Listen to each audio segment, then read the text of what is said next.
God, I need a filter. You guys all have a filter on? We got a filter on. Hisam, this is what I look like. I look gorgeous. It's called skincare. But you also have a filter on, right? I don't have a filter. Hisam, no one has a fucking filter on. What are you talking about? Yeah, Hisam's wearing a low hat and a mustache. That's your filter, buddy.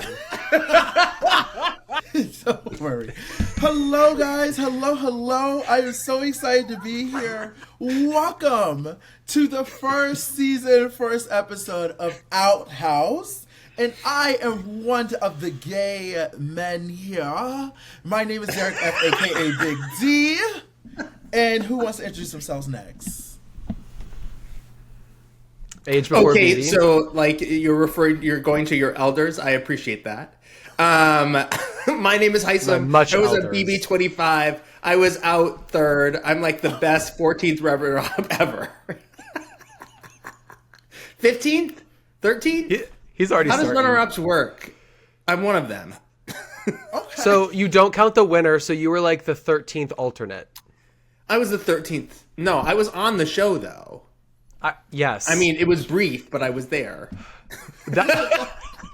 Alternate in the context of already being cast means you didn't win. So if every other person like wasn't there, you would be the winner. It's pageant terms. Okay, I'm the 13th runner-up.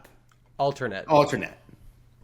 Thank you so much, Dr. Hisam. And Hi guys, I'm Jimmy Heagerty. I was on Big Brother 27, and my next show will be something soon. I am so excited to kiki and cut up with Big D and Hisam. Hisam was on BB 27, but he should have been on BBL. I'm so excited to get all into it today. And Derek, what's on that agenda we were talking about? fuck you.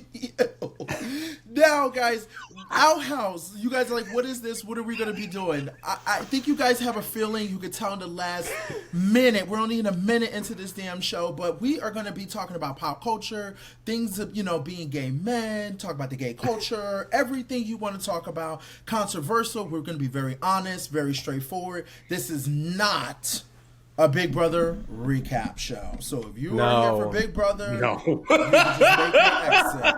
We are here to talk about everything, which probably we'll still talk about Big Brother, but we're here to talk about everything we want to talk sparingly. about. Okay? Now, before we get into anything, I feel like our house is about having fun, you guys. I feel like we came out the closet and now we're out the house. Did you see that? I did. I did. I'm just here to talk a lot of shit, so... Okay, so guys, before we get into everything, I want to talk about, of course we got to talk about us. We all did reality TV. We're gay, gay people on reality TV shows. What was your, don't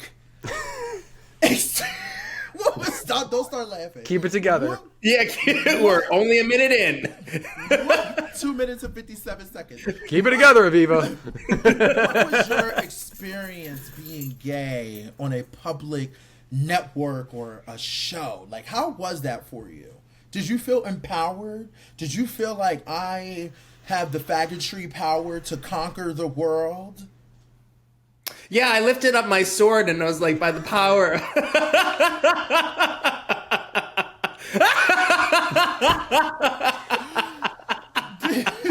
Yeah, I took my glitter and threw it everywhere. I said, "Hello, everybody." No, come on. No, that was your sunglasses, darling. Yeah. Hey, we still made a splash. That was our first veto meeting. Isn't that crazy? That was the first one. I can't. What? You could only go up from there. My stock was crashing, girl. I was like, oh no. I thought it was a great idea in the moment. And then afterwards I was like, what the fuck did I just do? Because I was like, it would be crazy to call a house meeting that early in the competition. So I'm like, I'll just do it in front of everybody at the veto meeting because everybody's already there. But then I was like, whoa. And they didn't even put in, that was like a lot long. Anyway, we're not here to talk about Big Brother. So, who had to pick up the sunglasses? You? Did you pick up your own sunglasses after you threw them? No, we left them on the floor for a while because I walked straight out to the backyard and was like needed a minute. And that's where there was somebody on the cast I stopped trusting at that point, low key, because when I storm off, I want a friend to follow me. I don't want to be I'm good being alone, but like Mickey came out, Rachel came out, I was like, great, thank you. Somebody else was just like, oh, I don't usually like approach people when they have a moment. I like to let them work it out. I'm like, okay, well, that's crazy. Anyway. So that's your experience on gay TV then. Oh, well, being gay is like crazy, right? Because like, I mean, there are like, on a serious note, there are things that like are different, right? Like there was one very specific, I think it was like the first or the second live show. All the guys are like painting their nails. Lauren had like a little paint studio going on downstairs. And they walked down like, Jimmy, do you want your nails painted? And I'm like, I'm not going to look the way I do and act the way I do and show up to this live show with my nails painted of all things. But like, that's just not my thing, which is why I didn't do it. But also I'm like, I already dressed the way that, like, I was wearing a denim jacket over my shoulders. Is that like a gay thing? I thought it was always a Kim K thing. It's not a straight thing, and it's like the last thing I'm gonna do is have my nails painted pink while I'm looking like that. Like, and no shade to anybody who does. That's just not my tea. But these are things you think about because you're like, you know, and you understand that our show specifically is for Middle America. So, but also I knew that in the house. I knew I wasn't gonna get a good edit, and you can ask anybody from week one. I was like, they're like, why do you act like this, or you know, why do you whatever? And I'm like, well, I'm not trying to. There are some people in the house who are thinking about the edit and who are limiting themselves or changing their behavior because they know there are cameras on them. I was like, I'm not going to do that. I know the way this fan base reacts to characters like me. They're not going to like me at first, and that's okay. But I made peace with that and moved on. And I wish other people would have made peace with that. But I don't know. I don't know, Hisam. I know you weren't there for that long, but how was it for you? Well, I mean, I think the problem with being like a gay man on a reality television, it's usually just you, and you're supposed to represent all of gayness and gay culture. Yeah. And the truth is like, it's such a nuanced and so vast, like it's hard for one person to encompass all of that. And I knew like when I went on the show, I wanted to show gay men in a different way, that we were like strong and could compete and were like worthy of being on teams and could like be badasses on the show. And like previously when I see gay men in shows, we're usually like a trope or the butt of a joke. And I was like, I'm not going to be the butt of the joke. And little did I know. Felicia said, hold my tea. I know. But wait. You know what's funny about this and the Felicia conversation? And shout out Felicia, love you, girl. But she was also the start of my demise because the caught creepin' veto really like started this momentum of like, my girl's not trusting me and that's why they put me up. And you know who was featured in that veto challenge was Mama Fee. So that's right. She got us both. Sorry, I will say this. I want to say this, Hisam. I love that you said, like, you know, we're usually, you know, the butt of the joke or, you know, things like that. Like, I love that you guys came onto this show showing that you can compete and showing you guys can win because you guys did great. Like, I'm just so glad. And that's why I think I relate to you guys so much. We won more competitions than you, didn't we? Hisam and I. Yeah. We did. Okay. Good job, Hisam. No, I'm very proud of you guys. And unfortunately, I mean, I didn't have to because I was able to make it to the end without it. But that's another story for another day. But I will I didn't walk away with $75,000, I'll be honest. Neither did Derek. The IRS came in, girl. you. But I will say, make your payments, girl. He said, buy now, pay later. You fucking princess, shut the fuck up, okay? But I will say this. The one thing that I have, like, even when you look at everything, I look at a lot of just a lot of people on TV, right, in these competition shows, a lot of these gay men on competition shows. And I feel like over the course of the history, that was my same reason, Hisam. Like, I wanted to come in. I was like, yo, I grew up in the streets. I'm black. I'm not like, I went to military school. I was raised a little different. Like, I get down, I fight. I'm not like hi everybody, how are you? You know, that's not me. And I feel like me either. I feel like a lot of people we see on these shows are the same type of typical gay. So I think when we have gays that turn into villains, I think that we don't really get a lot of credit. I think a lot of people end up being like villains, end up getting like this oh, I hate them because they won't back up everybody. And it's like they want the gays to back up the straights. They want the gays to back up the women. They want the gays to throw their whole game away for everybody. I realized that a lot on these competition shows, being a gay person, where it's like, baby, if maybe you gave us a couple more gays in the house, we can not even just in the house, in a lot of these shows, because I feel like it's always just one. Like I look at like Survivor, we get maybe like 1, 2, and maybe a bye.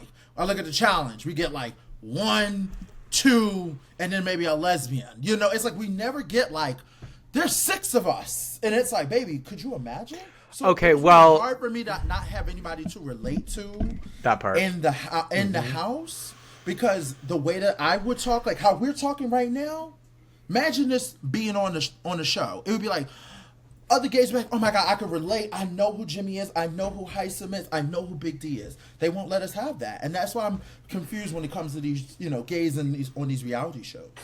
I think the show is missing an opportunity to lean into a niche in a way that only people who are part of that niche will really see, right? And I'm not asking for 6 gay people on Big Brother just because I know that's not going to happen. But I'd love to see 3, right? Or you know what I'd love to see? I'd love to see first off more trans people, because I think that's a thing the show's really missing out on. Beyond that, I mean, just specifically what I'm talking about with niching, I would love to see them like throw 2 drag queens in there just to see what happens, right? That would be iconic. Or like even like archetypes like myself, or even you, Derek, like the juxtaposition in that I think would be really interesting and would stick out to a group of people, rather than just putting somebody in there in a very heteronormative environment. And like, you really do have to like put a mask back on in a way, because you're not around the girls. And I really do wish there was a gay showmance. Like, it would be kind of nice to watch like 2 gay men fall in love in a show. Hey, Zach and Frankie were trying their best, okay? I know. It's too bad they didn't work out. I don't want to see that. I want to see more. I want to see like some men. But okay, wait. I don't want to see no girls. I want to see 2 men. Okay, leave the girls alone. Okay, this isn't Pornhub. This is Big Brother, not Pornhub. All right, you can I'm sorry, I don't use look that up Pornhub. in your. I use Gay MailTube and Twitter. Oh, Twitter is your go-to? The artist formerly known as. Yeah. See, well, no, Hisam actually. Like, hold up, you don't have like a secret. Oh, Hisam don't have anything. So I was gonna say, talking to him. Hisam still has his DVDs from way back when. That's you know? right. I still have my VHS set. Yeah, Hisam was the only one prepped for those DVD players in Sequester. Yeah, he brought his DVDs ready to go. That's exactly right. You just wait till you need some VHS loving. I got it. The After Dark conversation is the way those things hit when you leave the house for the first time. Oh my God, baby! But we can. I don't think we should dive into that right now. Yeah, we'll say that. We don't want to scare. That's an off-camera conversation. We don't want to scare, the people away. We want to bring them in. And then once we try. But circling it back, I actually used that to relate to. I mean, I use that in a lot of other things to relate to a lot of the straighter house guests. But one of the things I do always give my house credit for, and I don't know if y'all can say the same. This is just my experience. I was 100% myself in that house, and not a single person in that house made me feel bad for being who I was or acting the way I was. And I want to give an especially strong shout out to a lot of the guys on my season, because they were great. I think you needed another gay to tell you.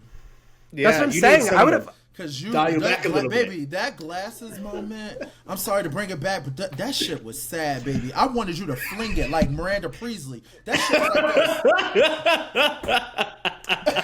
It did not go I didn't want to hit somebody or break the set. You could have threw it across the kitchen. Bitch, I didn't want to hit somebody. But I also didn't want them to have to ask us to do it again because they didn't get the camera angles, because they didn't know that was going to happen. So I sat where the camera was pointing towards the veto box. So I sat where I sat very intentionally, because I didn't want to have to do all that again. Because, if you don't get it and there's a fight that happens and they didn't know that was going to happen, so they didn't adjust the cameras, then you got to do it again, baby. I had speeches in that house. They were like, hey, Jimmy, can we do that again? I was like, are you fucking kidding me? I gave a speech, stormed out of the room. They're like, hey, Jimmy, can we just go back in there and do it one more time? I'm like, hey, I'd walk back in the room like that meme. Hey, how y'all doing? And then you'd stand there. You stand there and wait for them to give you more instructions. Okay, Jimmy, go ahead. And I'm like, well, fuck you. It's just. But I do think it's interesting how, like, in these shows, all of the gay contestants are really competing for one spot. Right? Like, you're competing for a spot. Like, we gotta fight each other for that one. Yeah, and that's one thing I don't love. Like, I don't love, like, how all the gay men, basically, when they submit their tape and they identify as being gay, are literally competing for the same spot on the show. And there's only one. Even in Star Wars, there were two, right? Like, there was the Emperor and Darth Vader, right? Like, but is they gay? No, but you know what I mean? Like, how there's always two, right? There's, like, the Sith and the Master, and, like, is this too geeky? No, I'm a geek. I'm a gamer.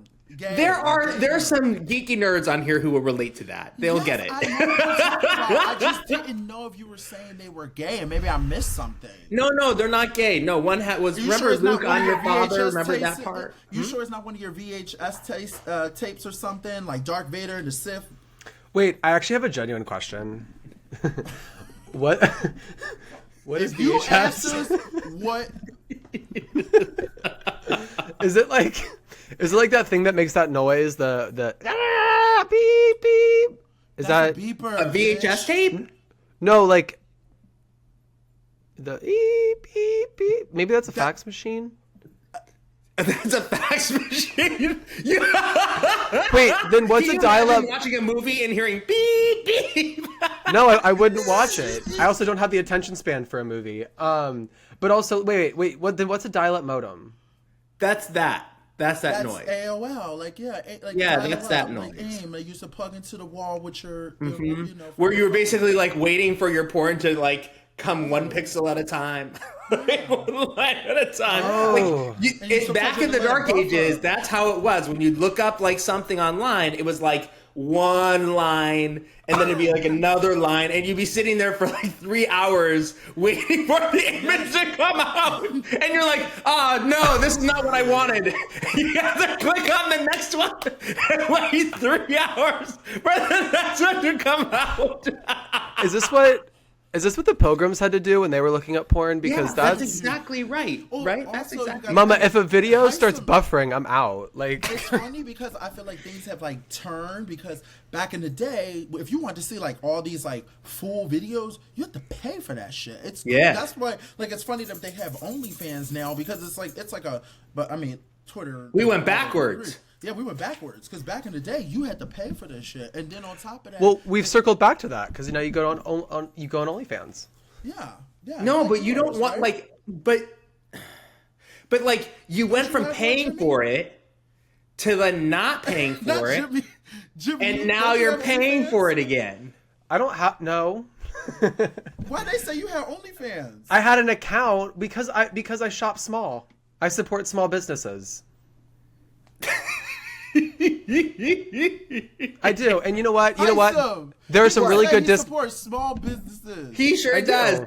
All small businesses, I'm sure.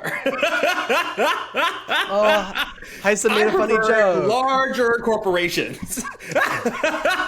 I've heard that about you. Don't, Jimmy.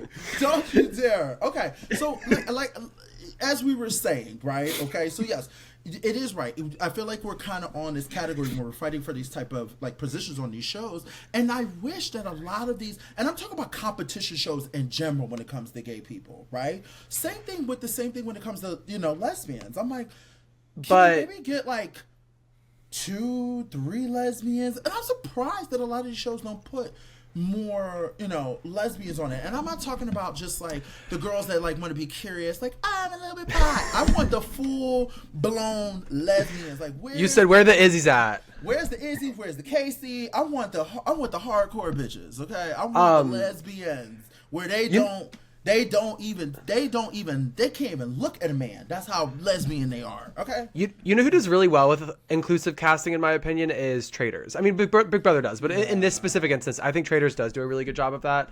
Yeah. But wait, can I read everybody, Derek, the chat GPT prompt for this section that you have on the outline?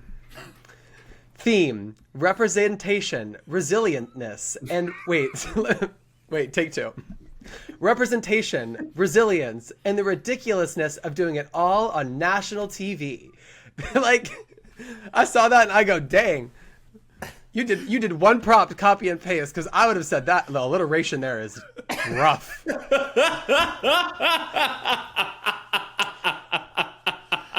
Just make sure you're following the agenda, okay, that we're staying on agenda. I mean, I'm looking at it right now. I read that right off of it. But you know what's crazy? It said resilience. And Hisam and I both left the first obstacle we faced. So I don't know if that resilience...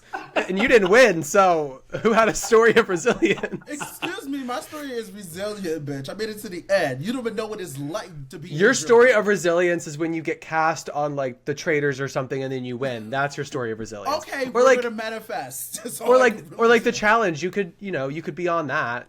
I would love to do that. Well, here's what I will say, is I do think, from our standpoint, like, coming out of the house as being gay with a lot of people's opinions about, like, being gay, and also the edit of the show of being gay, like, you do actually have to be able to take a punch, right? Like, one of the things that I didn't realize when I left the show is how much, like, I would be loved, but how much I would be absolutely hated.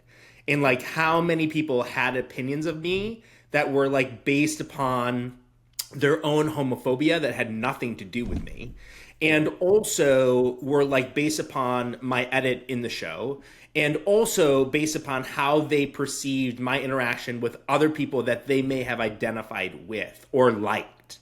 And so I think that maybe that's for everyone who goes on reality television, but I think that there is, like, a unique thing that happens with gay men where even gay men were some of my worst critics. Like, they were some of, like, the most hurtful and also hateful, right? Like, in the sense that, and it comes from the fact that they're like, you took my spot, you did not do well in that spot, and therefore I could have done a better job than you.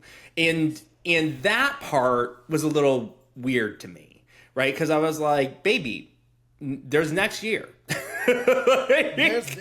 There's about to be 50 more damn seasons. Like, it's crazy that when you do go, and I feel this with a lot of these competition shows, when it comes to gay men, and it's like, I guess they want, like you said, Hisam, going back to what you said before, every gay person wants you to be who they are when they're watching, and then when you're not them, it's like, oh, I can't believe that they picked Jimmy to be on Big Brother 27. Well, see, that's where I was going to contribute crazy. That. No, but yeah, but that's where, like, it's crazy.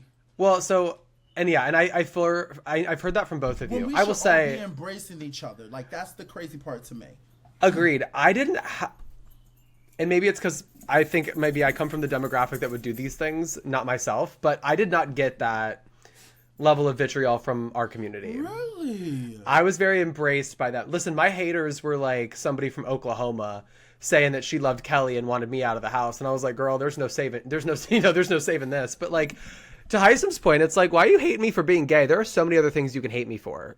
Like, I gave you plenty. So hating me for that reason is, like, kind of wild, but also to the point, we grow up with thick skin. We have to. And I always said this in the house. I was like, I have thick skin. I can take it. What drove me nuts is thinking about my family, or, like, even Sean, like, my boyfriend, in the trenches for me, or, like, people coming for them. Like, that would drive me insane. I can take it. You can call me whatever you want all the damn day. I even went in the diary room and I said, y'all can give me the worst edit ever. And they took that literally. But I was like, y'all can give me the worst edit ever. I don't care. Because I don't. Like, I can take the hate. People come in my lives all the time just hating on me. And I love it. I call it out, put it on display. I don't give a fuck. Like, you consent. And this is a rant I have that we will get to at some point in this vibe. But you're going on TV. You become a public figure in a way. You need to embrace that. Like, and so the hate sucks, obviously, but you need to embrace that you're a public figure. And that's why when some people go on these shows and they're like, I'm just not a public figure, I'm not a public person. It's like, you were on a TV show. Mm-hmm. Our season was watched by 60 million people, 26 million people across platforms, and you're not a people person is crazy. No, I will say this, Jimmy. I think also it might be your demographic. You are young. Not young looking, but young. And I think that... All right, Mr. Okay, Mr. Clean. I think, thank you. I think, and as I smile, I think. Didn't Mr. Clean have an earring though? He had an earring, I think. Yeah, but this is the new evolution. This is the this is the. Yeah, he used because I'm black, so you better be careful. Go ahead, girl. What you got, girl? You saw me walk around those words. You saw me walk around those words. I said, yeah, come on this black network. Come on, yes. Say it, Jimmy. Say it. So maybe we could pivot to my relationship with Mickey and how great I was with her in the house. And we don't need to go to that. I got an invite. I got an invite to the cookout while I was in the house. So. Yeah, you might get a cease and desist, so I don't know if you want to say that, okay? Now, this is what I will say, okay? I let me ask you this. It might get a little personal, and I kind of want to go into, because we're talking a lot about, you mentioned, we got to have thick skin. And, this month is, Men's Mental Awareness Month that Hisam could definitely be an expert at. Because, It's also No Nut November, in case you're wondering. Are you Yep. We just got done with Locktober. Right? Locktober is over. We are now in No Nut November. I could never participate in Locktober. You could. You could. That's why they call it someone else. You could totally. And it all leads down to Dick Down December.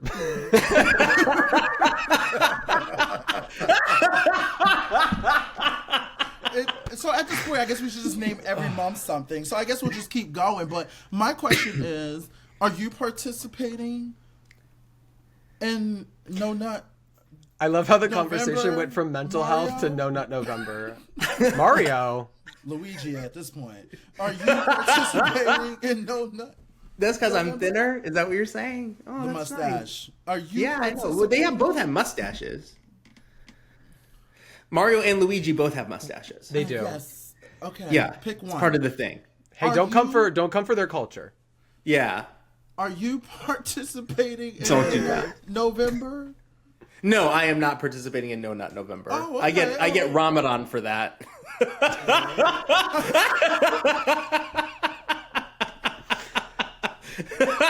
I don't need 2 months. 1 month is fine. Actually, so funny. I remember talking to you during Ramadan. That's a very stressful month for you. Like you were on edge that whole time. Not edging at all, but you were on edge. Yeah, I mean literally you're on edge most of the month. Yeah, that's true. You're like, oh my god, yeah. Am I what? Are you participating in No Nut November? I didn't participate that now. I didn't participate in the house when other people were either. I was like, oh, no. Oh, that was, by the way, that was so many conversations we had in the house because there were a lot of people who weren't doing their thing in the house. Oh, I was. Were you doing the thing in the house? Hell yeah, I was. Oh, yeah. Where? Where? So do you guys remember the infamous shower fight that happened between Rachel and Keanu? I don't think that made the episode, but. Yeah, it did. Okay. So that was spawning off a conversation of me saying, like, people, do their thing in the house, and they were like, I'm dead. Wanted to clean the shower because most people do it. Was cleaning the floor? That's in the shower, yes. Because I was talking about yeah, we do it in the shower because there's no cameras in the shower, and as long as a lot of times there's people in the, but not in the shower, like but in the toilet room there's a camera right over you, so it's kind of weird to so you just do it while you're showering. How do you do it while you're showering? I just can't because I'm. Can you not control your face while your lower half of your body? You just look like you're washing yourself. It's exactly like how those Irish dancers are, quiet on top, but yeah, at the bottom. And then you just gotta get to where you're going. It's less about the journey and more to the destination, rather than the other way around. But yeah, I mean, okay. At first, I will be honest. At first, when that happened, I was like, "Oh, I didn't do it for a minute because I was still getting comfortable." I was also the first person to shower. Anyway, I think I did it once when I had HOH. So I did it. That was the first time because I had the room and things like that, and then from there I just didn't stop. At first I was like, I'm just gonna do it so I can say I've done it, in the house. But then you just keep doing it. So yeah. I think if I had done it, it may have relaxed me some. Wait, did you guys not do it at all in the house? No. I went 4.5 months without doing that. The last time I did it was when we were in sequester. I didn't do it again, and I had to. Did you have a twice-a-day schedule in sequester? No, I kind of. It was just like I had to, because I like to watch things, so I had to find like one of the DVDs, and I think it was Game of Thrones. No. Wait. Back up. Let me explain for the audience. So we get DVD players in sequester, and what Derek is talking about. It's not about Big Brother, and we are still a Big Brother. But this is the intro episode. That's the intro episode. But okay, go ahead. Like, you'll edit it out. But what Derek is talking about is in sequester we get a DVD player, and Derek is saying he hoarded a specific movie because he liked the men in it. And you know what? I want to hold on this for a second, because do you know how frustrating it was when I would call the production office and ask for a movie? Oh, somebody still has Legally Blonde out. I didn't get to watch Legally Blonde at all. Come to find out, Ashley was hoarding it. This is why we don't hoard movies, people. I gave them back everything I was done watching at the end of the day because I am courteous. And I have good memory. I don't think Hisam watched any of the movies. Hisam was probably coloring and reading the book. Exactly. I know it. I needed the movies. I did too. It was some movie with, I don't know if it was, who played in Dirty Dancing? Girl. Patrick Swayze? Maybe it was him. Yeah, and it was like, that's who I think I off to, I think. We're going to ask our That's crazy. I can't remember. It was some scene where somebody was. Big D's like, you remember Happy Gilmore? really did it for me. I don't know, but I did go 4.5 months, and then when I got home, when I got to that hotel and they gave me that phone, as soon as I turned on that phone and I got to that hotel, it was on and popping. Like, it was probably like 8 in a row. Popping. I went right to 12. That is the one thing that people like miss out on. Like, that's the whole point of No Nut November. So you can spend 30 days not nutting, and so then you can have this wonderful release and this huge emotional response and have all that release and oxytocin. Oxytocin? What's that? Yeah, see, I was doing it for my mental health and for my osmosis. Wasn't that a cartoon movie? Osmosis? Yeah, the blue thing. Is that what you're talking about? The blue thing. Wait, we're going to talk about gay awakenings, and Hisam's going to be like, oh, young George Washington just really did it for me. My gay awakening was the Sears catalog.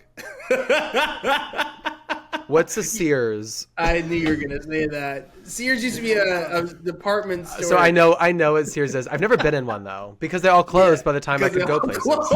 By the time you could go places, girl. Yeah, like JCPenney and the Sears catalog underwear, like in the catalog. Oh, yeah, okay. That's fair. And the advertisement that used to come on Sunday. That's when I was like, man. Wearing these big ass fucking white ass boxers. I know, but I was like, man. I was like, I think I want to be them. And then I was like, maybe I want to be with them. Right? It was like this very confusing moment. You're like 6 years old and you're like... Yep, let's get into it. Okay. No, we're talking about mental health. That's crazy.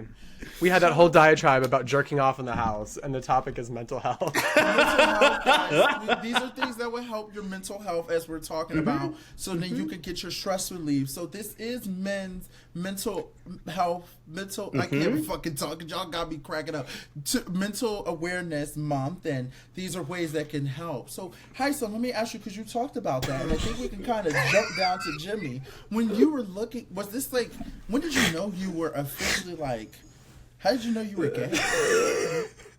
How did I know I was gay? Yeah, this might help someone's mental awareness, because somebody could be probably... He was born and that doctor wrote it on his birth certificate. Gay. Yeah, he was a C-section because he's a platinum, and he came out and he said, took y'all long enough. Especially being an Egyptian, like, how did you feel with that background, and like, how was it for you? If you feel comfortable talking about it.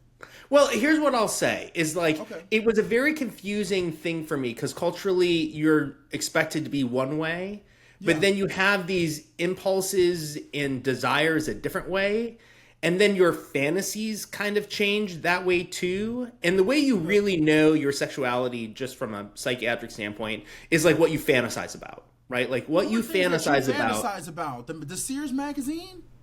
Yeah, about men in the Sears magazine. Okay. Well, you have to remember it was like really slim pickings. Like it was like you didn't see a lot. Like the internet hadn't been really created yet, right? And I really want to see what they look like. Wait, can we go back to the whole internet thing?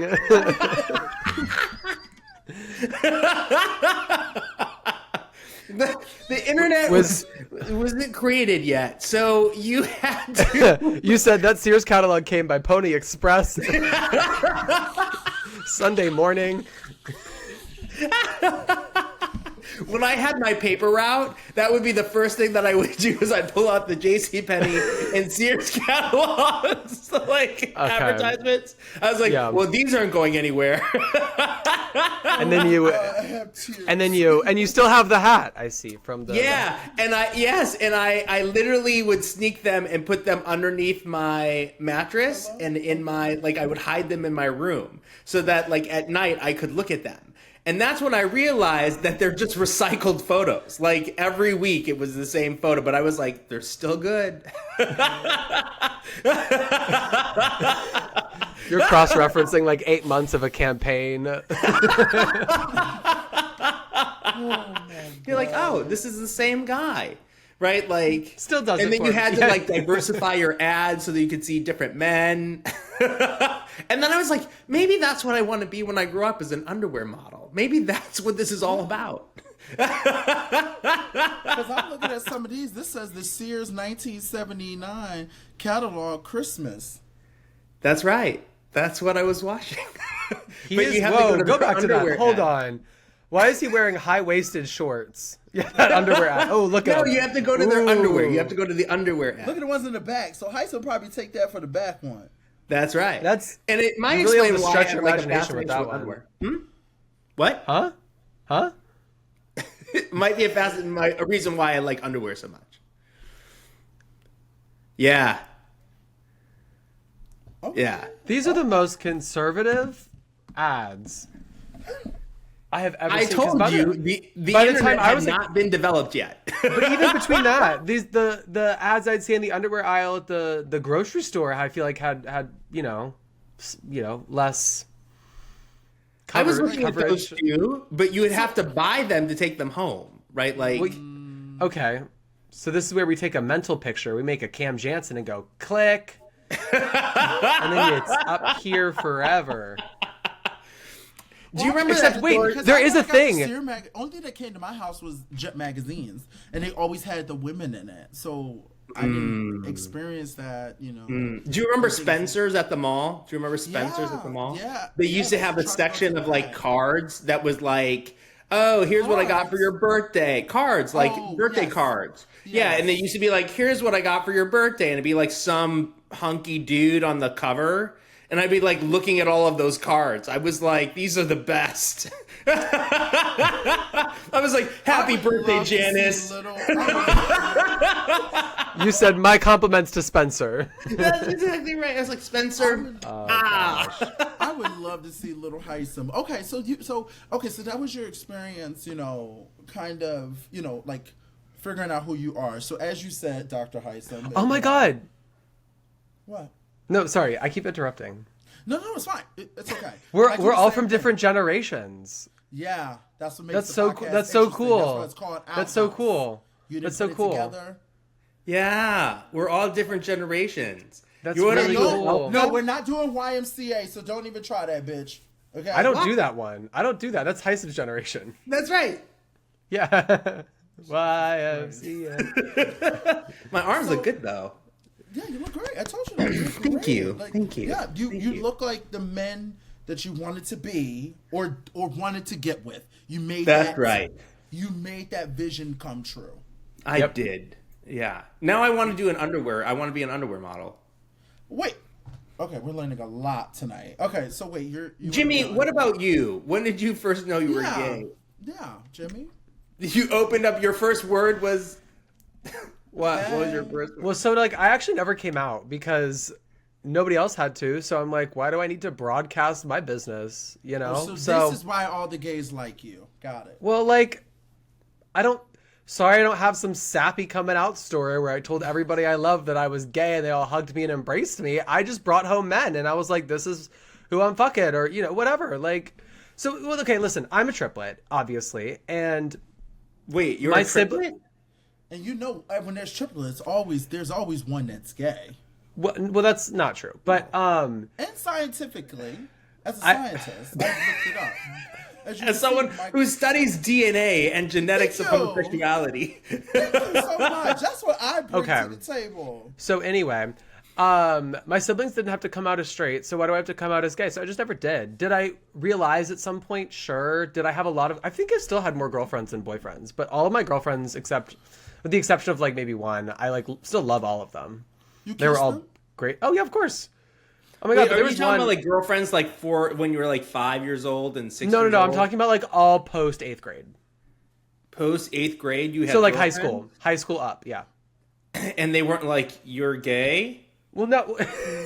Well, they didn't realize why they liked. They were totally clueless. They're like, oh, he just likes to do this with his hands. Yeah, or like, but I think they were distracted by the fact that I listened to them or cared about their feelings or brought them flowers. Like they were like, oh, this eats, and because I would always bring flowers every time I pick you up, flowers. Like we were eating, and but that's the red flag to know that you gay. That's what I'm saying. I was being nice, but what's crazy is, I think there was one who like we were like kissing and then she put her hand on my pants and I go, Jesus wouldn't like that, and I broke up with her the next day.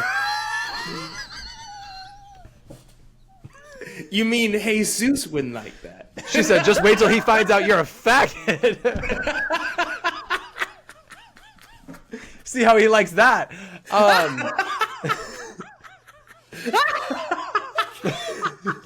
So. Next person. But to be fair, I respected all of them, and I would never, and I did never cheat on any of them with a guy. That was important to me. Yeah, that was probably pretty easy for you. No, it was not actually. I had to break up with many girlfriends to go like do things with a guy because I wasn't doing things with the girls, but I was maintaining appearances and also just like I did like them for one reason or another, whether they were like really pretty or really funny or really good at tennis or like whatever.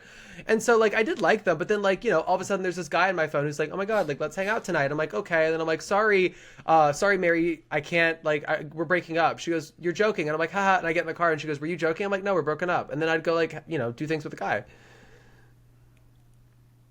Yo.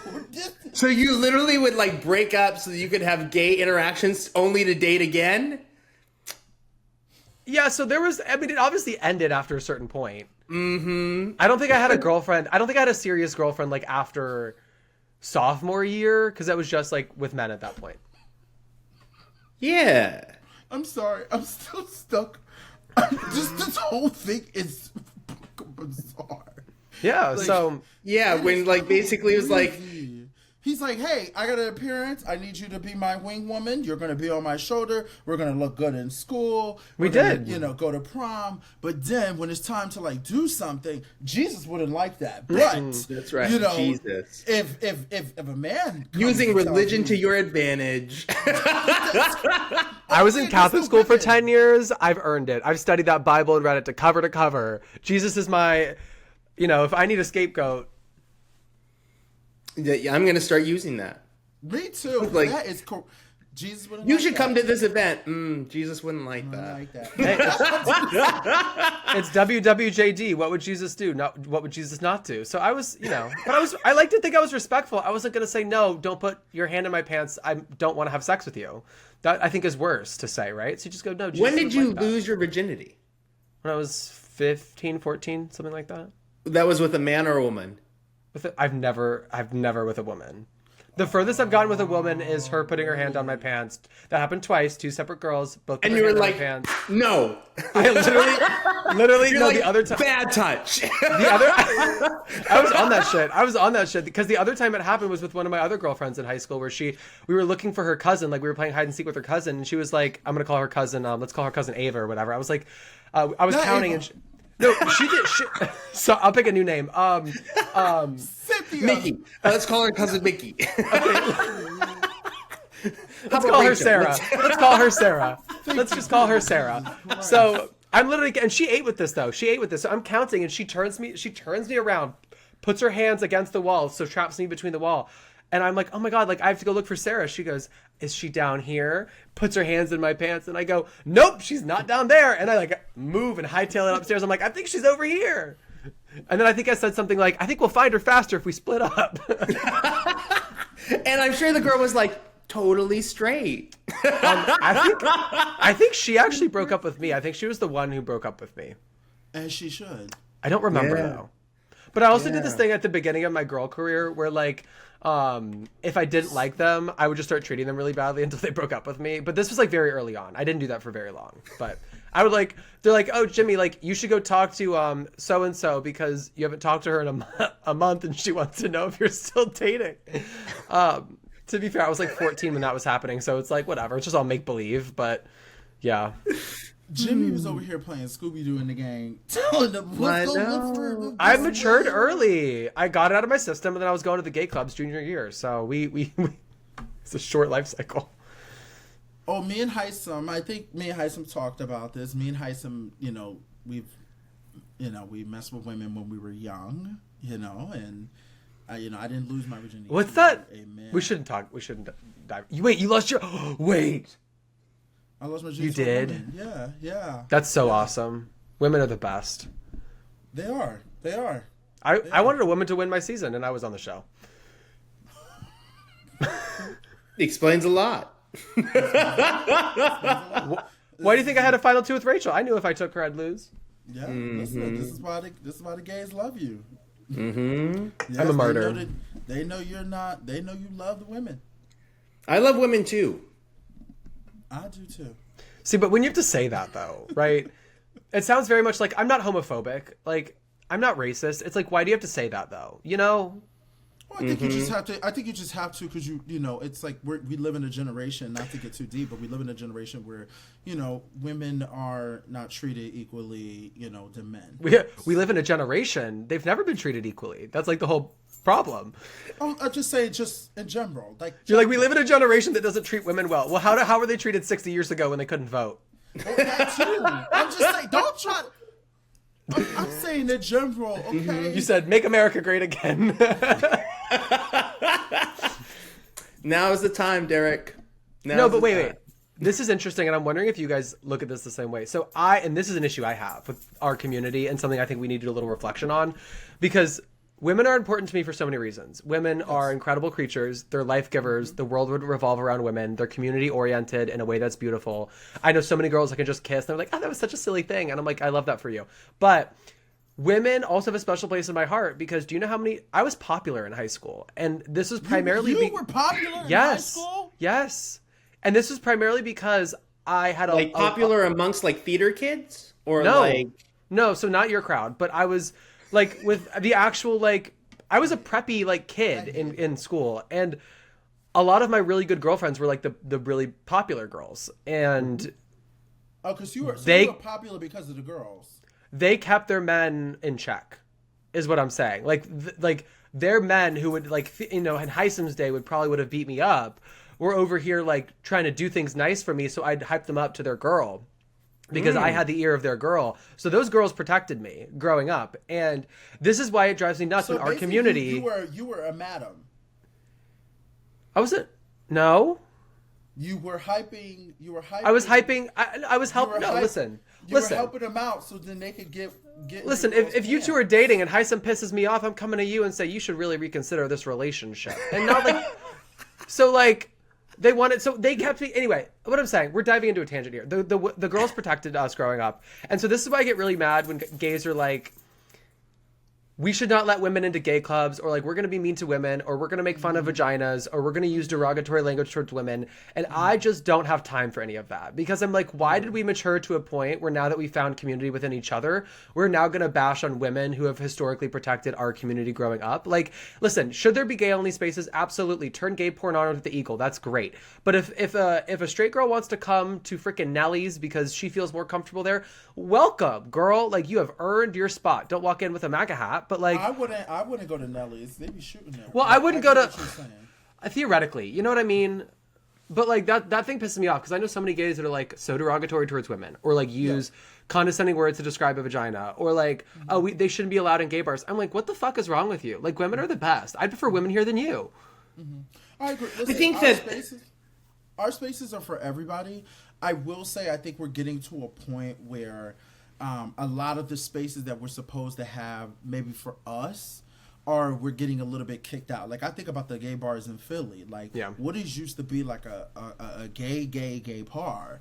And yes, I used to love bringing like my girlfriends or something with me, but now it's turned into like, I'm not gonna lie, sometimes it feels like it's like a circus now. It's like, oh, the girls are like, come see the gays, and then they bring the straights. Oh, the straight guys. Then it's like all the guys.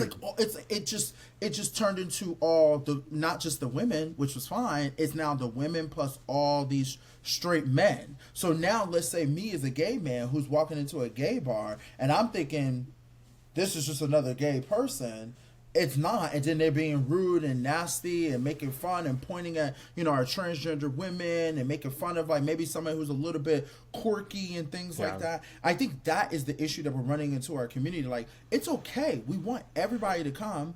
We want women especially to come, because I know women feel more safe at a gay bar where they can maybe go dance and not be touched in inappropriate ways. But now we're losing a lot of our gay spaces. And I understand what you're saying. Yeah, like, let me tell you something. I went to the Eagle in New York. Don't ask any details. I went to the Eagle in New York. I don't need to ask the details. I know it goes down at the Eagle. Mm-hmm. Yeah. You were part of, you were not part of No Nut November. No, I am a part of No Nut November. And for your information, that's why I'm wearing white for, innocent, showing my pureness. So, Or to hide things. No, I'm not trying to hide anything. I'm showing my pureness. See how I'm glowing, because I've been making sure not to nut this November. So, for example, when I was there, I was pretty shocked because there was women at the Eagle, and I was a little bit, I'm not gonna like. I was a little bit like, okay, they're here, but behind them, it's just porn, and just not just regular porn. I'm talking about like, hey, listen, that's a real ally right there. Honestly, if you could be at the Eagle and not going on in the background, like, diva, work, because I'm just I love that like, for you. You're a real ally. And of course, I think they respected the areas. Like, they didn't go to like the dark room upstairs and things like that. Well, Mama, what are they gonna do in their dark room? I mean, you heard about my trick somebody. You heard about my recent incident I had to go through, and I was very scared in that moment. But I'll talk about that later. No, I'm not talking about that here. We're not. But but Derek, I think that you sort of hit it on the head, which is that the heteronormative places don't feel safe for women to be in, and so they go to the places where they feel safe, where they feel like they can be their authentic selves and they can actually have a good time. And then the problem with that is that then the straight men realize that the women are at those clubs. And so then they basically go to those clubs because that's where the women are. And I think that if we really want to address the problem, it's not to basically be like, these are our gay spaces. It's to make that the heteronormative clubs feel safe for women to be at if that's where they want to be. Yeah. Right? And I think that that's kind of the point, right? So to me, every time I see women at a gay club, I was like, I'm glad that they feel comfortable here, provided that they're following the rules of etiquette, right? Like, there are certain things that basically happen at a gay club that just are respectful things. It's not to basically be like a sideshow, right? And that's what I mean by that. Like, it's like you don't want to like come into a space, and I think that this can happen where like a bachelorette party, for example, like comes into a space and they're like, this is our space, right? And they get crazy and wild and jump on tables and disrespect the DJ and like, and they sort of like, and that part to me is like why I think gay men sort of get like a bad taste, is that they're like, you've come into this space, it's a safe space for all, but now you've made it about you, right? And that's not what this space is about. Yeah. And I think, as Jimmy was saying, as a community, I think that's just like, it's a conversation that probably needs to be had between our allies and us to really have that type of conversation. And that's the beautiful thing about social media. We're having these conversations publicly because we can't talk to all the billions and trillions of people in the world. But hopefully with somebody, it's like, oh my God, I listened to this podcast. Let me send this to Susie, so maybe she'll kind of understand why I feel this way, or just understanding each other. Because the goal is that we all want to make sure we're able to hang out and have a good time, but respecting each other's spaces. Because like when I go into a strip club, I'm not dancing on no poles and shit like that. I know this is not my space. I'm here to just support. So, but like, I strip club. I don't know. I was also worried that was the first. I don't know where I was going with that. So You're like on Monday night. On Monday night, when we go to the strip club, you said get off this bar. I don't come to your strip club and dance on your pole. That's good. I'm actually gonna bank that for later when I get a fight with somebody. That's good. That's a good. I don't come to your strip club and dance on your pole. That's good. That's crazy.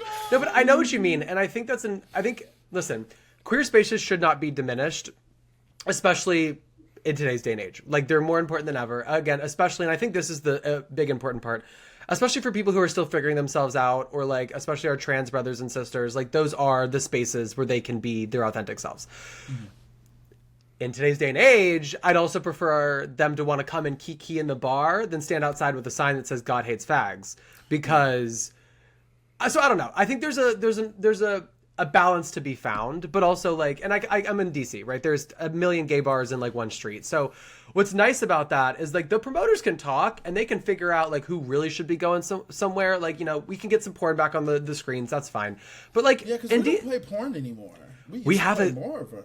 Well, we have a gay sports bar in DC, and that's where all the straight. That's where we low key have herded people in there. Like I don't know a single gay person that goes to this place, but all the straight. Like the only time I've ever gone was when I went for a straight person for their brunch or something. Which I love that they did their brunch there, but that's the only time I've been. You know, it's a straight person's gay bar. Yeah, what's the straight person's gay bar? It's Nellie's. Straight person's gay. Oh, I get what you're saying. Yeah, but yeah. Did they used to play porn there? Do they still play porn? No. And that's what I'm saying. I think that the bars used to play more porn in the gay bars, and then they stopped. Like, we don't get it anymore like we used to. Well, I don't know. Did you grow up in that type of time period? Yeah, so that's where, and like, this is honestly a great conversation, especially in the gay culture, because club culture is obviously a big part of our culture. And I can say this because I was partying for a young age. That's why I do feel like I'm more like y'all's age than mine. But you look like it. Okay. Anyway, moving on from that, I do think it's like, no, I don't, asshole. I mean, like, I'm moving on. It's like I could. It's like I could defend it. Girlfriends. I mean, it's like I could defend it, but Derek's covering half his face with a beard. You're covering this and this with the hat. Baby, we could go. Baby, I just did a whole photo shoot. Okay, I can show you pictures from back. I see. It's on your profile picture. It looked good. I haven't seen it. I love you. I'm gonna release. Okay. More photos on my birthday on Monday. Happy birthday. Back to what I was saying. So, which is today when this episode airs. Happy birthday, Derek. Happy birthday, 50th Derek. birthday. You look so good for your age. When I said three generations earlier, I meant me, Hisam, Derek. I look like Kris Jenner. She just got her work done. Kris Jenner, okay. Kris Jenner look good. Did you not see the recent work that she got done? To start, Kris Jenner has hair. And a man. Let me tell you something. Let me tell you something. When you hit that 30, I see that receding hairline. There's no baby. Where's the recession? This is not 2008 hair, baby. Listen, that's Great Depression hair right there. Nothing. When you hit that motherfucking 30, bitch. Yeah, and Hisam, take that hat off. You laughing over there. Don't come. don't come. Don't you start with and me. Ask for any advice, okay? Because I'm gonna say. What advice? What advice? Because I don't want you to get to speed up the process. No, I don't want you to get a bunch of razor bumps when it's time for you to go bald, bitch. I don't. I will be getting. Oh, you'll be doing the toupee. Yeah, toupee. Glued down toupee. Glued down toupee every 3 weeks. My dad's been doing it since he was 23. So, with November being Mental Health Month, I really would like to see us not break each other down. Okay, let's say one positive thing. about each of our co-hosts. I do want you to finish your statement though, because I feel bad. I don't even remember what I was saying though, and so it probably wasn't that important. But like, I think we beat it to the dead horse. Like, things need to change, but the girls are always welcome. Maybe don't always take your boys out. Maybe let them have a boys' night at the pool bar. You know. Yeah, I agree. I agree. But love them, and I do just think for our community, it's important that we reevaluate the way some of us talk about women. I agree. Not in this room specifically, but I do think it's a problem amongst our community. Yeah, I think that's just, like I said, like a conversation that I think a lot of us need to have with allies and, you know, people. And sometimes it might just start with the women that you are surrounding yourself with, and maybe when they're with their girlfriends and like, hey, you know, gays don't really like when you do that or say that or do that in their space. We might have to just, like, they're teaching us and we'll teach them. Like, Can I say something controversial? Yes. Yeah, please. I'm not a teacher. Like, I'm not going to educate you. Like, you know what I'm saying? And that's actually, and I know there's an important conversation to be had about educational opportunities, but like, why can't you educate yourself? Like, why do I have to teach you? You know what I'm saying? Like, I'll recommend you a book, but mama, I ain't a teacher. I know, but if you look at it, it's like a lot of people, we got 3 different generations here, right? With 3 different ways we were probably all raised. Some people were not raised in a proper home to understand how to be respectful. I do believe in the young Gen Z generation, the you and the Hannahs and all that type of stuff, right? Because you guys are very, you know, I'm giving you credit that you're young. Okay. Take it in. It's not going to happen often, babe. Mm-hmm. But you know, a lot Spit of you guys are young. You guys are more woke. You're more accepting. I think about euphoria. Everybody, y'all got all these different pronouns: the he, the they, the she, the them, the that, the zat, the zoo, the zat. Y'all have all these different pronouns. You guys are more like intuitive of accepting each other. You know, you guys have different type of, you know, sexuality, demisexual, things like this. Stop laughing. I'm trying to be serious. It's not coming off that way. I am. Stop it. You're giving us credit, and you're not. Stop laughing. I'm trying to give credit. Stop it. I'm giving credit. Y'all gonna get canceled. You're gonna get me canceled. No, you're like, you guys use all these. You guys use all these new You're like, you guys use all these new pronouns like he, him, and she, her. Well, I'm just saying all the different programs that are in the world, okay? I know what you're saying. We have a more open generation. Yes, you guys have a more open generation where me and Hisam's generation is a little different. A lot of people are still closed-minded. Think about it. We got gays that are fucking still, that are MAGAs and shit. Like, we got a lot of, like, some fucked up shit. That's diversity. That too.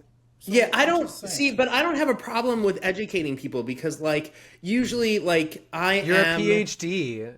No, but I'm a doctor. That was part of not that. Dr. Strange. Yeah, so no shit, you don't have a problem teaching people. You probably were a teacher while you were getting your PhD to some extent. Oh, were you teaching? Did you teach a class or I did. Yeah, exactly. Clocked that T. So of course you're fine being a teacher. You're like, I literally did that. But here's but I think that there's a problem when we don't want to, like, educate people about things that they don't know. Because how else will they know it? They will just assume.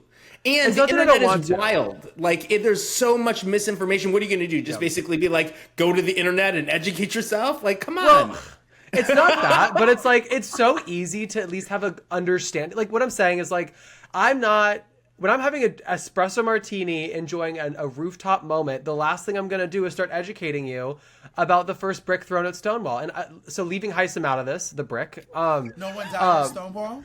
No one died. That was fighting for gay rights. Impact. People died. And if you want to comment about my brick house body, that's amazing. I'm okay with that. I agree. And listen, I think both statements are 100% true. What? Can you still see me? Okay, cool. Yeah, we can still see you. And we're gonna. I don't want to take up everybody's night, but here's why. Because we have so many more episodes. We're gonna talk about things, and we'll just table this and add it to the next one or whatever. But I will say this: I think the most important thing, both of y'all statement is 100% true. I think you could either be like, I'm not educating these people, like, they should know by now. It is 2025. And I understand Hisam being like, maybe I need to educate somebody how to do things. I just think about, I always believe in just what is in the moment and what it feels. Think about the first time that you guys bottomed. You couldn't just take it. You had to learn how to take it. That actually, not to get into that, but like that was not how my first time bottoming was. It was like a pendulum. But we can table that.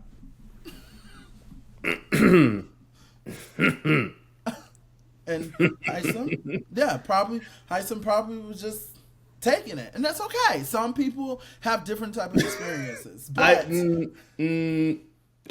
what I'm saying is like, I understand that it's work. I understand that people are sick and tired of trying to like inform people. But I think that the most important way that you can change someone's perspective is by being open and then being kind and being compassionate. And that is actually how people start to change. I think there is a problem if you're like, well, it's not my responsibility. It's not this, it's not that. And you basically like throw it to them. They will just be like, yeah, okay, I'm not going to learn about that. And that person didn't want to tell me, so I must be right. Yeah, because somebody had to tell me to take the get on prep. You know, things that I had to learn. I was always like... Wasn't this recently? Yeah, he just went on prep. Now that he's in his glow up era. Now that he's like blown up, he's like, I'm blown up and I want to show out. I'm gonna go back to what Hisam said. No. You just got on prep. Mm-hmm. At least you're on it and being safe. Yes. Now it took me a while. I was not doing things to want to do it, okay, and I didn't really believe in it at first. And thank God for Joe and Brandon, like, beating me down to, like, you should do it. It's just a pill. And now I'm advocating. That was actually a really good Joe impersonation. Like, because he really is like that. He really sounds like that. Yeah. He really does sound like that. You know, I can imagine the way he was. Yeah. Yeah. So, which I hope one day Hisam will be my best friends, Joe and Brandon. But I go back to what Hisam was saying. You know, I want to make sure we kind of end on like, you know, it is Men's Mental Awareness Month, and Hisam said we should say something nice about each other because, like I said, I said that. All here. Yeah, Jimmy said that. That wasn't my idea. I wouldn't have said that. He goes. Oh, it was nice. There's no way Jimmy said it. I wouldn't have said that. I will say, like I said, I'm glad that we're doing this together. We've been talking about this for months. Mm-hmm. I think this is a lot of fun for us too. We come from 3 different generations, however you want to put that into rotation, from top to bottom or bottom to top, or however you want to place Jimmy. You know I'm on the top.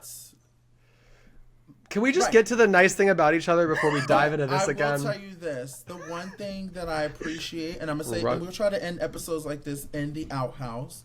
I do appreciate how, Jimmy, you are even though you come off like a spiky, comfort bitch, you are a very, very loyal and a very, very sweetheart. And you have really shown me a lot of your heart. And I hope that people get a chance to see that more on this podcast of how you have a big heart. And then Hisam, I will say for you, Hisam, you in general, you are literally like the brother I like always wanted. Like, I look up to you so much. You have taught me so much, and I appreciate all your knowledge that you spill onto me. Even when I don't want to hear it, or even when I know I'm wrong, you still keep it honest. So your knowledge is very powerful, where Jimmy's heart is also powerful. So those are my 2 statements. Oh, that's really lovely. Thank you. Okay, so I guess, guys, like I always tell people, until next time. Wait, were we not going to get to say something nice about you? No, you can do it next podcast. We'll just switch every time. So, okay. I was going to say I would need time to think about it.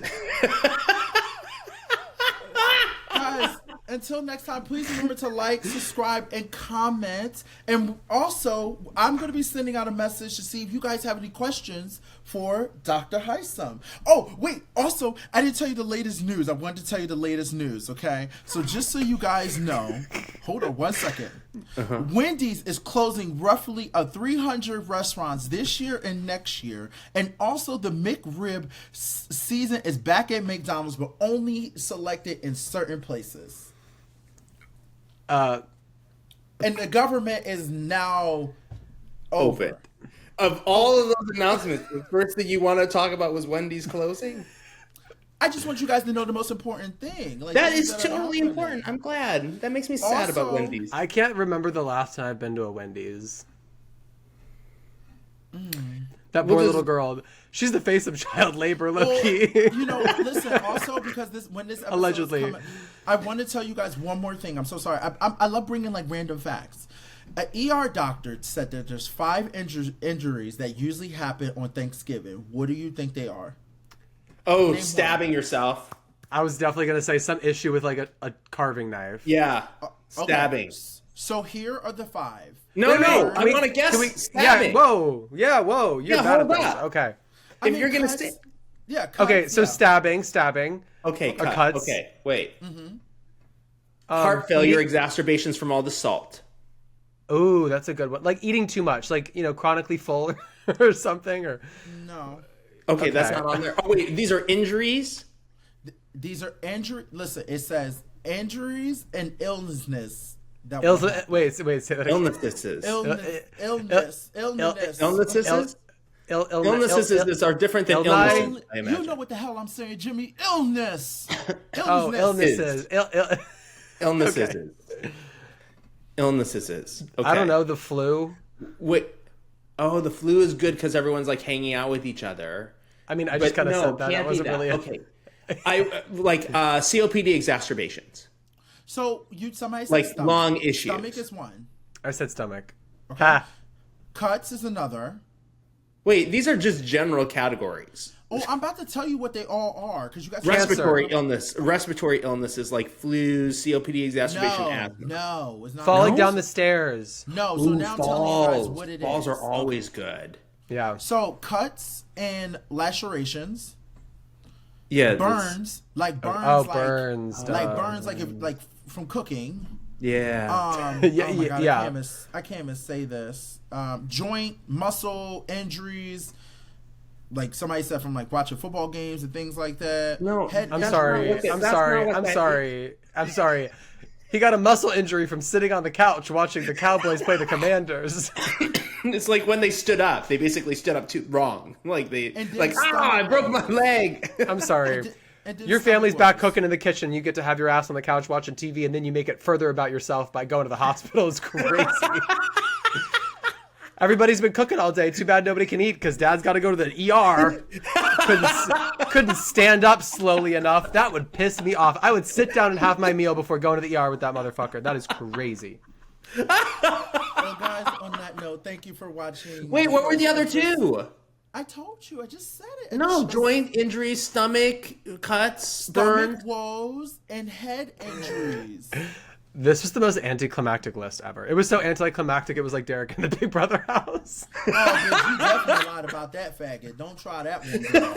Okay, I was the most entertaining thing in that motherfucker. No. Think more literally than figuratively.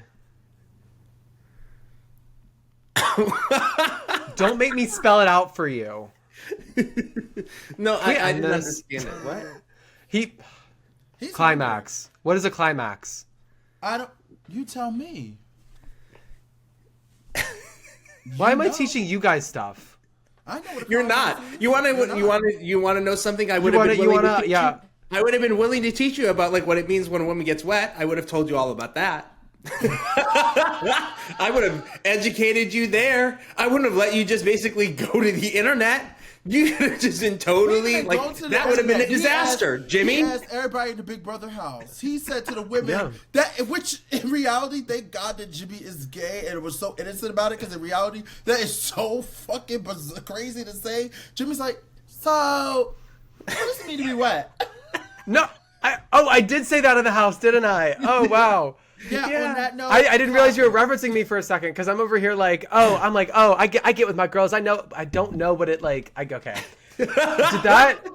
I forgot I said that. That's crazy. You sure did. So and I was like, how about you explain what it means to get wet for the women? For the gays that might not know, like you.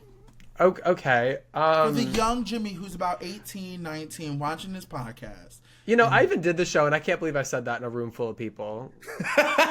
You get really comfortable with people in the house, and you just kind of say shit. You sure do. How did that even pop into your head, by the way? You ran Will away. That's how funny it was. Because I'm not a part of this. Yeah, you know what? Credit to Will, because he is the epitome. All of the straight men, honestly, in the house, for the most part, were like epitome of solid men. Like even Will, like a conversation would come up about, like fuck, marry, kill. He goes, would only talk about his wife, and like Will's just the greatest. And so in those situations, yeah, Will's like, I'm out of here. But they would, because I think we were talking about like jerking off or something, and the girls were like, so how do you get wet, or like what is it like? Oh, baby, we didn't hear any of that. All we heard, all that clip I got that went on my damn timeline was it's quiet, and then me asking the question. Yes. Yeah, I've seen it. Hey. Hey. What does it mean like to get wet? And then Will was like, bye. And Mickey's proceeding to tell you, and I'm like, oh my God. So now I didn't hear the answer. I didn't hear the answer either because of the clip cut, but I will say Jimmy will give us the answer next week on the podcast. Yeah, I will. Oh, what a teaser. Yes. What a tease. Yeah, so when we're done recording, I'll tell you. Yeah, and then maybe next episode we're going to talk about maybe Gen Z things. We'll figure it out. Maybe we should next time try to stick to the agenda. Okay, I do have... Wait. Because we didn't really talk about the agenda. We did talk about the agenda. We talked about mental awareness. We didn't really talk about the agenda. It's an outline. It's not an agenda. It's an outline. Yeah, but there were things we were supposed to talk about which we didn't get to talk about. Then you cut it and put it in the next outline. Because I was like really prepared to talk about that. What were you? Okay, well other reality television shows like that we like. Hisam. Okay. We can start with that next time. Yes, I was like ready for that. Like I was like wanting to talk about like these formative years of mine and all of these shows you probably don't know. Formative years. They were formative. They had TV. They did. No internet, but the TV existed. You go. Let me tell you about this little show called I Love Lucy. It's a cult classic. You might have heard of it. We will start the episode with that segment. I'm so sorry. I just put a bunch in there because I just wanted us to be able to have. Yeah, I feel like you didn't really even talk about mental health that much. Okay, so we'll still talk about mental health next episode. We'll do the same agenda next week. Are you gonna edit this? You have to edit this all down. Did we do the ending yet? I'm just cutting out. No, we haven't done the ending yet. We're just cutting out the one part. That's it. Oh, bye guys. Be sure in its entirety. Huh? It stays in its entirety. The rest of it. Yes, I just gotta cut out the one part. This is a whole episode. I thought you were cutting, like editing it down. No, episodes we do are like an hour and some change. Welcome to podcast life. Yes, they get a full hour. But I bet they stay true to their agenda. Guys, it's an outline. Like and subscribe. And Thank you guys so much for joining us today. We will see you next week. Bye, guys.